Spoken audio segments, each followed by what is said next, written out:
I just played through Horses, the new controversial game that, as of now, has been banned by Steam and Epic Games. It is still available on GOG, Humble Bundle, and itch.io. Horses is an extremely disturbing game. No one who is sensitive to mature themes and darker material should play this game. It's also nothing new. Every controversial step in this game you can find in another medium. But after learning some new details about the game, I'm conflicted on if it should be banned. I just want to give a disclaimer before we go further into this discussion. Horses does have disturbing content, and the game gives you a really detailed content warning before starting.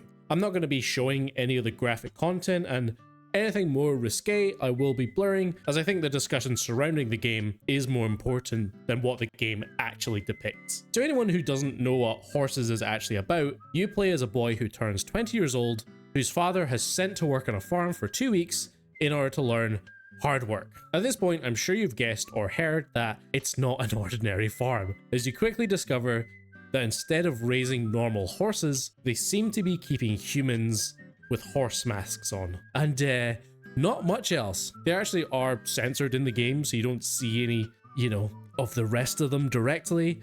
I'm still gonna blur it though. The gameplay consists of you completing various tasks that range from simply watering the plants to being forced to engage with horses in increasingly disturbing tasks. If you can think of something disturbing, yeah, it's probably in this game, but it is extremely obvious that these are being depicted to critique these ideas and themes. This is not a game where you could play the entirety of the game and feel like the developers actually believe in or endorse these horrific acts that are happening in the game. Also, if you are interested in this game already and do want to challenge yourself with material you often don't see in games, I suggest just going to buy it and playing it. It's very cheap, only cost me £4, and because it's a game, the best way to experience it is to play it. So be warned, I will be giving some story spoilers here and briefly discussing the ending, but I won't be going into too much detail where this video spoils the entire game. I've written this so you can still go into that game and still have a good experience and enjoy the story for what it is. Now, when I say I don't believe the developers are endorsing or believing in any of these acts, it's really easy to tell that because the character you play as is never the one actively engaging and pushing for extreme content, because the other central character is the farmer himself. He is the one that asks you to perform the task at the farm, and is someone who's so ingrained in the scenario that everything is just routine to him now. Throughout the story, you do have the ability to go against what is happening and attempt to help the horses. Often when asked to perform some of the more extreme tasks, or presented with something impactful, the game implements a choice mechanic, where you're given the chance to either approve or disapprove. While you do have the option to disagree, doing so basically gets you nowhere though, as sometimes your thoughts are just completely disregarded by the farmer, or he even scolds you, or the game just traps you and you simply cannot progress until you comply. For example, at one point the farmer offers you a drink to celebrate your work on the farm. You can decline, but he keeps nagging you until you accept. Sometimes you're even asked how you feel about a scenario, and you can express that through picking a certain emotion. Again, showing negative emotions often gets you to a similar place. It's just disregarded, and the farmer will say something like, don't worry about it, you'll get used to it. In basically every scenario, you have no choice but to follow the orders of the farmer. These dialogue scenes are always uncomfortably close between you and the farmer, making it feel claustrophobic and it's like you're being interrogated by him. The eating scenes go for a similar effect, where it's always an extreme close-up of the character's mouth with exaggerating chewing and swallowing noises.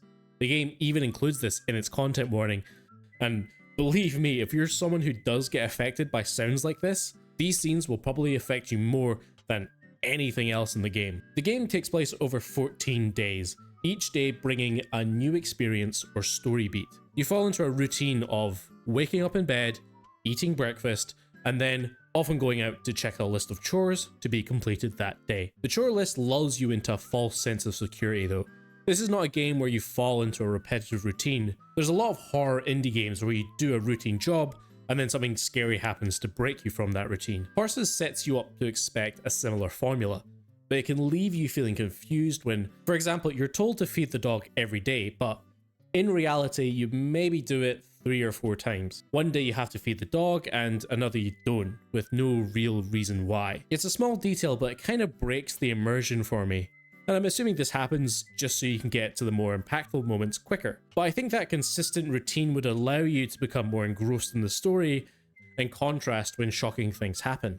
And then those shocking moments become routine as well. But what is all this in service of anyway? What is this whole scenario trying to say? What's the reason for depicting and making the player character interact with upsetting material? Again, I'm being vague about what you actually do, but genuinely, if you can imagine something bad that can be done to a human, it's probably in the game. As you've noticed, the entire game is in black and white with a film grain texture, stylized as a silent film, with any dialogue in the game not being voice acted or even just text on the screen. It actually shows the character's mouth moving, and then a title card comes up with whatever it is that they're saying. There's even a constant whirring clacking of a film reel running in the background of the entire game. Not only that, but as this is an Italian dev team, all of the writing is presented in Italian with English subtitles. They even have a nice detail where all the signs are written in Italian, and then if you hover over them, it translates itself into English. The intention behind this clearly sets the game with a time and place. And if you knew what was going on in Italy for a good chunk of the early 1900s, you start to get a good idea as to what inspired this game. I think the intention behind stylizing the game as if you're watching a film is that it makes you feel more like an observer. It puts your brain into the mindset to actively think about what it is you're seeing and to distance yourself from the vile acts your character is committing. It's also a form of shorthand that clearly shows that all this feels intentional with a message. I think if the silent film aesthetic was removed, this game would be even more controversial, as there would be no barrier from all this feeling like the developers are just trying to depict this as photorealistically as possible. At first, I assumed horses to be a commentary on how terrible animals can be treated in farms, and depicting them as humans allows us to gain a greater sense of empathy for them. But with the real-world inspiration for this game, it becomes clear that this is not a game about animals being human. This is a game about humans who begin to be treated like animals. There's no fantastical element that maybe in the reality of the game these are normal horses, but they're portrayed as humans to convey a message. No, these are humans who have been kidnapped and through a torturous process been tamed and brainwashed to the point of barely functioning as a human. It's clear to me that this is a commentary on how humans came to be treated during Italy's fascist dictatorship. Not only is this game about how certain communities came to be treated in this time period, it's also about how rational people came to leave behind their own morals in order to serve alongside the dictatorship. This is why the choice mechanic is implemented like it is. Even disagreeing will push you into doing increasingly vile acts. I would bet that some players later in the game even just start approving when first asked, as they know that this will be the eventual outcome anyway. With all the choices pushing you in one direction, the choices themselves don't actually impact the game too much. And the game only has one ending as well, which is actually a happy ending, with all the horses and the player character escaping the farm, which does make me feel like the ultimate message of the game is that even in the most vile of scenarios, there can always be a happy ending. Horses is not a hard game to decipher.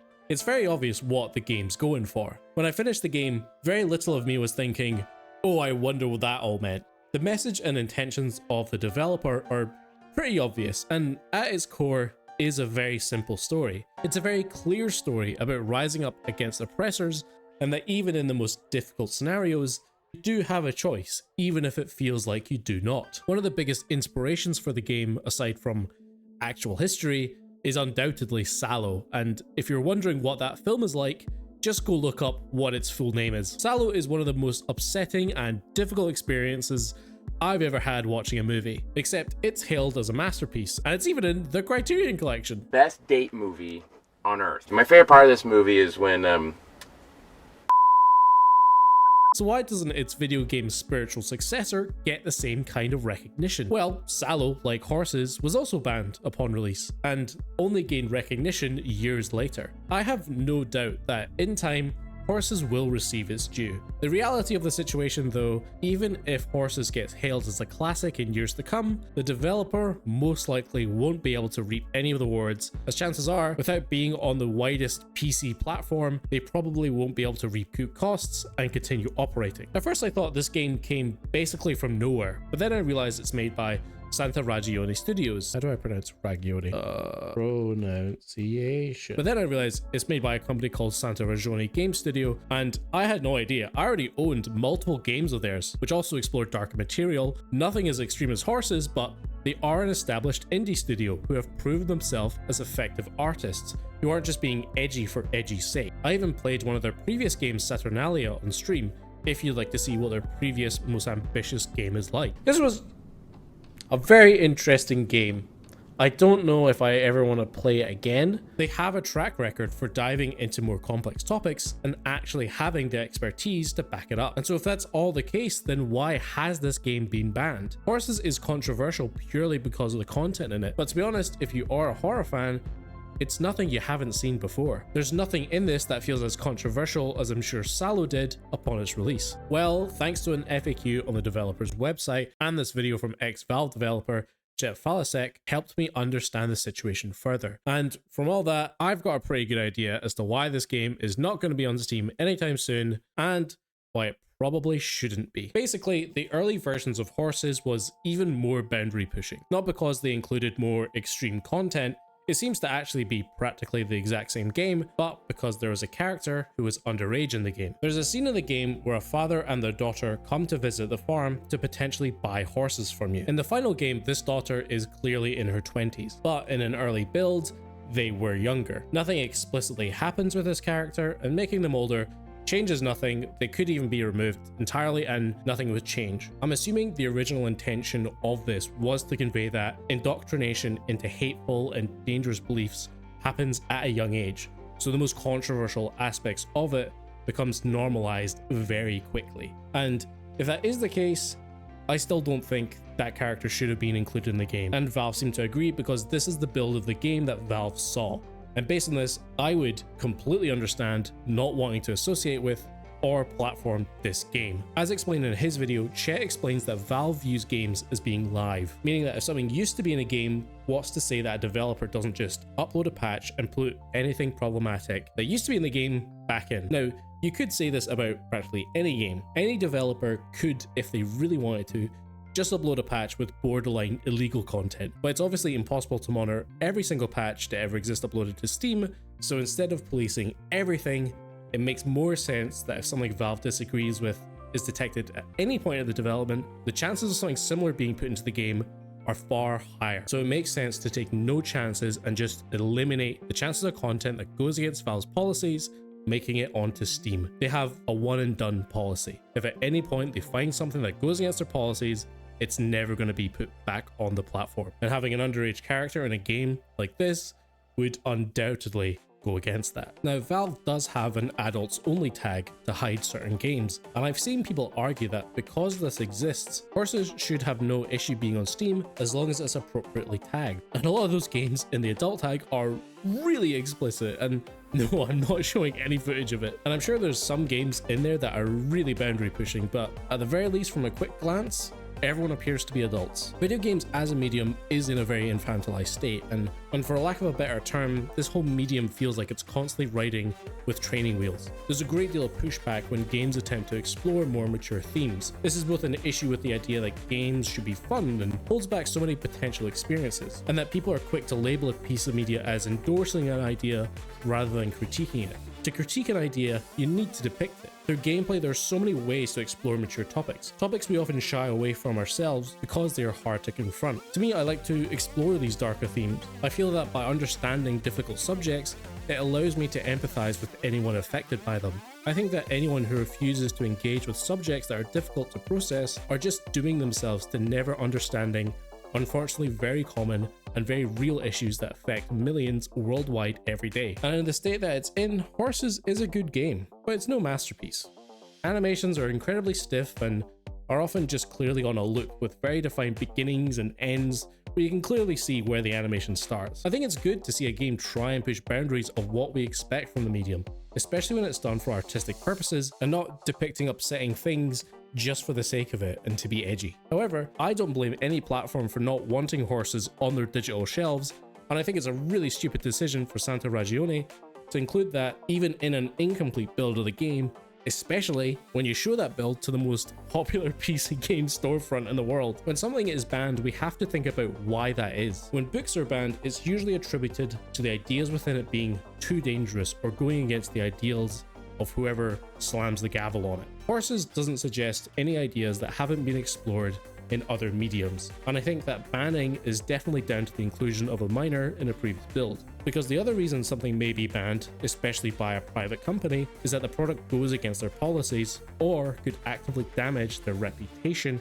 if associated with it. I don't think Horses is going to usher in a new wave of boundary pushing games, but I think it's a good step towards taking games as a medium as seriously as we do any other. Games have such a great potential to help us empathize with people and scenarios in a much more direct way than any other form of art. I think unfortunately, Horses is going to become quickly forgotten about, and if it wasn't banned from Steam, I probably wouldn't be making this video, and you probably wouldn't have clicked on it. Being banned is effectively the best marketing Horses could have received, but I do hope the developers do recoup enough funds from other platforms to keep making games and hopefully make something that can be more openly discussed and critiqued. Thanks for watching today. I wanted to make this just a quick one as I think it's a really interesting topic, and because I played through Horses, it was upsetting, but it's definitely not something that I think should be banned. But then there's also a lot of details I can understand it being banned, so I kind of wanted to make a quick video just putting down my thoughts. I'm really interested in any feedback on this one and kind of what your own thoughts are, if you think it should be banned, if it shouldn't be banned. Should we take games as being the kind of sum of all parts in terms of how they've existed from every build they've done, or should we just look at it as the finished product? Thanks for watching. I hope to see you all in the next one.